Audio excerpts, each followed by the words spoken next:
तो आज का जो हमारा चैप्टर है वो क्लास 12th का चैप्टर फर्स्ट है, जिसका नाम है द लास्ट लेसन और इसके ऑथर हैं अल्फोंस डॉटेट। और ये चैप्टर तब लिखा गया था जब फ्रांस और प्रसिया के बीच में वार चल रहा था, जिसमें कि फ्रांस जो है वो हार गया था और उसके दो सिटी अल्सेस एंड लॉरेन ये बिस्मार्क के हाथ में चले गए थे। उस समय प्रसिया को जो लीड कर रहा था वो बिस्मार्क लीड कर रहा था और वहाँ पे इस युद्ध के कारण वहाँ के स्कूलों में क्या इफ़ेक्ट हुआ इस स्टोरी में वही बताया जाएगा। तो चलिए शुरू करते हैं। इस स्टोरी में आपको जो मेन कैरेक्टर देखने को मिलेगा वो एक लड़का है जिसका नाम है फ्रांज और एक टीचर है जिसका नाम है मिस्टर एम हैमेल। तो जो फ्रांज है वो स्कूल जा रहा होता है एक दिन सुबह सुबह, तभी वो थोड़ा लेट जा रहा होता है। लेट जाने का उसका कारण ये था क्योंकि उसे जो टीचर थे एम हैमेल उन्होंने उसको लर्न करने के दे दिया था पार्टिसिपल लर्न करने के लिए, लेकिन उसको पार्टिसिपल का पहला अक्षर पी भी नहीं पता था और वो डरते डरते स्कूल जा रहा था। फिर रास्ते में तो उसके दिमाग में एक आइडिया ये भी आता है कि यार चलो आज स्कूल बंक कर देता हूँ और स्कूल ना जाता हूँ। लेकिन फिर वो देखता है काफ़ी ज़्यादा धूप खुली हुई थी और वहाँ पे काफ़ी ज़्यादा लेबर जो थे मिल में काम कर रहे थे। तभी उनको देखता है तो कहता है इससे अच्छा तो मेरा काम था पार्टिसिपल याद करने का, ये लोग इतनी कड़ी मेहनत में वर्क कर रहे हैं, मेरा काम तो इससे आसान था। फिर वो अपने अंदर की पूरी जितनी भी पावर रहती है उसको इकट्ठा करता है और स्कूल के लिए जल्दी जल्दी चल देता है। जब स्कूल के लिए अपना टाउन क्रॉस करता है तो देखता है कि उसके टाउन के बाहर एक बुलेटिन बोर्ड लगा हुआ था और वहाँ पे हमेशा बैड न्यूज़ आती थी, जैसे कि जो लड़ाइयाँ हुई हैं उनको कौन हारा, जो वार हो रहे हैं उनको कौन हारा, और कमांडिंग ऑफिसर्स के जो कोई इंस्ट्रक्शन देना होता था वो आते थे। तो इसी तरीके से वो सोचता है कि अब क्या हो गया, इसमें क्या लिखा है, और वो वहाँ से चला जाता है। फिर वो देखता है कि दो लोग वहाँ उसको रोक लेते हैं, एक था वॉचर और दूसरे का नाम है ब्लैक स्मिथ। ब्लैक स्मिथ का मतलब होता है लोहार और वॉचर मतलब चौकीदार। ये दोनों लोग उसे रोक लेते हैं और कहते हैं तुम इतनी तेज़ मत जाओ, तुम्हारे पास अभी बहुत टाइम है, स्कूल पहुँच जाओगे अपने टाइम से। लेकिन वो सोचता है कि शायद ये लोग मेरा मजाक बना रहे हैं और वो वहाँ से निकल लेता है थोड़ी जल्दी में। और जब वो स्कूल के पास पहुँचता है, मिस्टर एम हैमेल के गार्डन में पहुँच जाता है, वो देखता है कि आज का जो स्कूल है वो तो एकदम शांत है, क्योंकि जब मॉर्निंग में सुबह स्कूल खुलता है तो स्कूल में काफ़ी ज़्यादा बच्चों का शोर रहता है, बेंचेस इधर उधर हुई रहती हैं और जो भी टीचर हैं वो भी घूमते रहते हैं इधर उधर। तो वो देखता है कि आज तो एकदम जैसे संडे लग रहा है, कोई यहाँ पे है ही नहीं।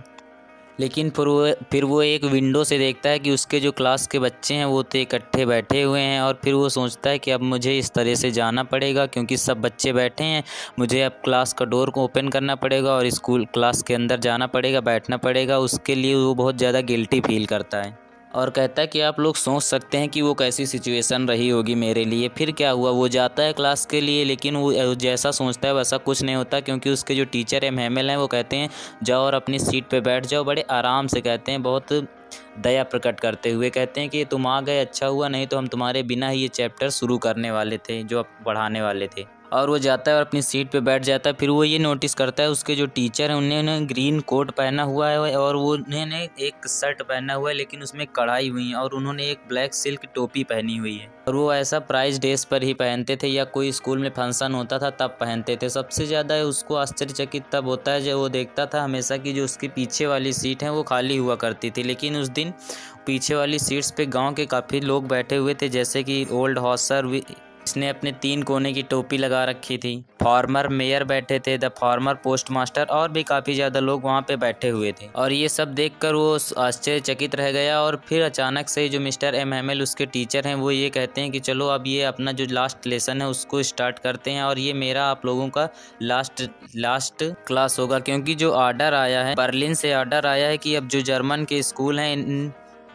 जो फ्रांस के स्कूल हैं अल्सेस एंड लॉरेन सिटी के, वहाँ पे अब केवल जर्मन ही पढ़ाई जाएगी और ये आप लोगों के लिए जो फ्रेंच है इसका लास्ट लेसन होगा। और ये वर्ड सुनकर फ्रेंच जो है वो काफ़ी ज़्यादा आश्चर्यचकित हो जाता है और कहता है कि अब ये मेरा लास्ट फ्रेंच लेसन होगा। मैंने काफ़ी ज़्यादा मुश्किल से ये लेसन, कम से कम फ्रेंच कुछ ना कुछ तो मैंने सीखा था, और जो मेरी बुक्स हैं जो मुझे बहुत ज़्यादा मोटी लगती थी आज से ये मुझे एकदम हल्की लग रही हैं और ये उनका छात आज से मेरे से छूट जाएगा, और ये जो मेरी किताबें हैं अब ये मेरे केवल ओल्ड फ्रेंड बनकर ही रह जाएंगी। और ये भी बताता है कि जो मिस्टर एम हैमेल थे वो जो रूलर लेके बच्चों को मारते थे, लेकिन आज वो सब मैं भूल गया हूँ और उनके लिए मुझे काफ़ी ज़्यादा दया प्रकट हो रही है। तब वो समझता है कि आखिर जो पीछे लोग बैठे थे वो क्यों बैठे थे, क्योंकि वो उस लोगों को ऑनर देने आए थे, मतलब सम्मान देने आए थे अपने टीचर को, जो कि वहाँ पे 40 साल से, जी हाँ 40 साल से एक ही गांव में एक ही स्कूल में पढ़ा रहे थे सारे बच्चों को। और इसीलिए वो जो गांव के लोग आए थे वो उनको सम्मान देने के लिए आए थे, क्योंकि अब उनको दूसरे दिन छोड़ के वहाँ पे जाना था। और जैसे ही ये सब वो सोच रहा था तभी उसका नाम बुलाया गया, क्योंकि उसका टर्न आ गया था पार्टिसिपल डिसाइड करने का। और उसने ये सोचा कि मैं जाऊँगा और बिना रुके पार्टिसिपल पूरे मैंने जितने लर्न किए हैं तुम्हें सुना दूंगा। लेकिन वो जैसे ही खड़ा होता है वो पहले ही वर्ड में लड़खड़ा जाता है और कुछ नहीं बोल पाता। फिर उसके जो टीचर हैं वो कहते हैं कि मैं आज तुम्हें डांटूंगा नहीं, क्योंकि तुम्हें खुद गिल्टी फील हो रहा होगा, क्योंकि हम लोग कहते रहते हैं कि हमारे पास बहुत ज़्यादा टाइम है, हम कल कर लेंगे। और ये फ्रांस के लोगों की आदत भी है कि जो फ्रांस के लोग हैं वो किसी भी काम को कल पर टालते रहते हैं। ये मिस्टर एम हैमेल कहते हैं उससे, और कहते हैं तुम लोग देखो फ्रांस में रहते हो, फ्रांस भाषा नहीं बोल पाते, और जो लोग बाहर से आएंगे जर्मन से वो तुम लोगों को क्या कहेंगे। ये तुम लोग अपनी जो भाषा है फ्रेंच उसको भी सही से लिख और बोल नहीं पाते हो, इससे तुम्हारा लोगों का मजाक बनेगा। और फ्रांस से ये कहता है कि ये तुम्हारी गलती नहीं है, ये हम सबकी गलती है, क्योंकि हम लोगों ने भी काफ़ी ज़्यादा अपने काम को सीरियस नहीं लिया है। और आपके जो पेरेंट्स थे वो भी काफ़ी ज़्यादा सीरियस नहीं थे आप लोगों की पढ़ाई को लेकर, क्योंकि वो लोग भी छोटे मतलब कम पैसों के लिए आप लोगों को फार्म में और मिल में ले जाते थे वर्क कराने के लिए। और ये इसमें मेरी भी गलती है, क्योंकि मैं भी कभी कभी आप लोगों को फ्लावर में पानी देने के लिए और जब मैं फिशिंग करने जाता था तो आप लोगों की छुट्टी कर देता था। और ऐसा कहते हुए मिस्टर एम हैमेल अब बात करने लगते हैं फ्रेंच लैंग्वेज की, और कहते हैं कि जो फ्रेंच लैंग्वेज है ये काफ़ी ज़्यादा मोस्ट ब्यूटीफुल लैंग्वेज है पूरे वर्ल्ड में, और ये एकदम क्लियरेस्ट और लॉजिकल लैंग्वेज है। और तो और हमें इस लैंग्वेज को बचा के रखना चाहिए, कभी भूलना नहीं चाहिए। फिर वो एक ग्रामर का लेसन स्टार्ट कर देते हैं पढ़ाना, और वो कहता है कि उस दिन जो पढ़ा रहे थे मुझे सारा समझ में आ रहा था, और शायद मैंने कभी इतना ज़्यादा ध्यान नहीं दिया था और इसीलिए मुझे समझ में आ रहा था। आज मैं एकदम अटेंटिव होकर उनकी क्लास पढ़ रहा था, और शायद ये भी था कि जो मिस्टर एम हैमेल हैं वो इतनी ज़्यादा पेशेंस से पढ़ा रहे थे, इतना ज़्यादा अच्छे से पढ़ा रहे थे, ये चाह रहे थे कि एक ही बार में मैं अपना पूरा जितना ज्ञान है वो सारे जितने बच्चे यहाँ पे बैठे हैं उनके माइंड के अंदर डाल दूँ। और कहता है कि जो ग्रामर है उसके बाद हम लोगों का राइटिंग में लेसन था, और वो उस दिन मिस्टर एम हैमेल जो हैं वो अपनी नोटबुक लेके आए थे और उसमें लिखा था फ्रांस अल्सेस मतलब फ्रांस जिंदाबाद। और ये एक रूम में ऐसा देख के लग रहा था कि जैसे जो रूम है उसमें पूरे फ्रांस का जो झंडा है वो लहरा रहा है। और ये बताता है कि वहाँ पे जितने भी लोग थे वो अपने काम में बहुत ज़्यादा मग्न हो गए थे, जो भी उनको काम दिया गया था राइटिंग में, क्योंकि छोटे छोटे जो बच्चे थे वो भी अपने काम में इतना ज़्यादा लीन हो गए थे, क्योंकि उनको जो डॉट करके ऊपर से जो स्क्रैच दोबारा से करने के लिए फिराने के लिए दिया जाता था वो उसको काम कर रहे थे। और वहाँ पे एक पिन ड्रॉप साइलेंस एकदम अच्छा था, और वहाँ पे कुछ भी आवाज़ नहीं आ रही थी, क्योंकि क्लास में एक बार जो कुछ कीड़े आ जाते हैं और बुनबुनाने लगते हैं तो लेकिन उस पर कोई भी ध्यान नहीं देता है। और फिर वो देखता है कि जो रूप है वहाँ पर काफ़ी ज़्यादा कबूतर बैठे हुए हैं और वो कू कर रहे हैं। फिर वो सोचता है कि क्या वो लोग इनको भी कहेंगे कि अब तुम लोग इस तरह की भाषा ना बोलो, अब तुम लोगों को भी जर्मन बोलना पड़ेगा। और जब वो नीचे लिख रहा होता है अपना कोई काम जो मिस्टर एम हैमेल ने उनको दिया था, तो जब वो ऊपर देखता है तो मिस्टर एम हैमेल अपनी जो चेयर है उस पर बैठे हुए होते हैं, एकदम मोशनलेस, एकदम उदास बैठे हुए होते हैं, और क्लास की जितनी भी चीज़ें होती हैं उसको एकदम अच्छे से देख रहे होते हैं, क्योंकि अब उसको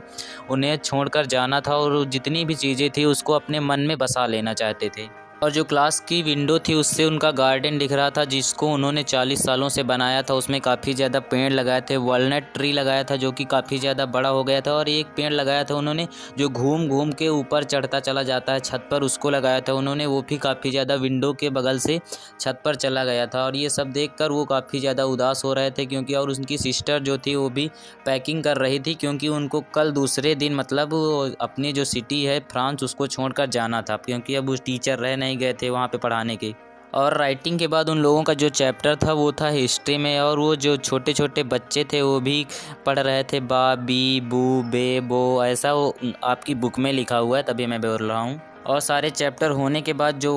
प्राइमर लेके वो उठता है, एक जो ओल्ड हॉसर आया था वो प्राइमर लेके अपनी उठता है दोनों हाथे में और अपने चश्मे को लगाता है और उसमें जो लेटर हैं उनको पढ़ना शुरू कर देता है, लेकिन वो सही से पढ़ नहीं पाता क्योंकि उसकी जो ज़बान है वो लड़खड़ाती रहती है। और उसके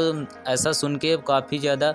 मज़ा भी आ रहा था, मतलब वो लोग हंसने की कोशिश कर रहे थे लेकिन हंस नहीं पा रहे थे। और क्योंकि वो काफ़ी ज़्यादा दुखी हो रखे थे सब लोग वहाँ पे। और कहता है इसी तरीके से मेरा जो लास्ट लेसन है वो मुझे आज भी याद है। और इतना सब होता ही रहता है, तभी जो चर्च की क्लॉक है उसमें 12 बजते हैं और जो स्कूल है उसकी छुट्टी हो जाती है। और तभी वहाँ पे जितने भी मील में वर्कर थे उनकी छुट्टी हो जाती है। वो अपने लोग अपने घर पे जाते हैं खाने खाने के लिए। तभी जो मिस्टर एम हैमेल हैं वो अपनी चेयर से उठते हैं और खड़े हो जाते हैं। और वो देखता है कि आज जो मिस्टर एम हैमेल हैं उनको काफ़ी ज़्यादा टॉल दिख रहे हैं, मतलब लंबे दिख रहे हैं। मिस्टर एम हैमेल जैसे ही खड़े होते हैं वो कहते हैं माय फ्रेंड्स, लेकिन वो इतना कह के पता नहीं क्या हो जाता उनमें कि वो इतना मोशनलेस हो जाते हैं और कुछ भी नहीं कह पाते हैं। फिर वो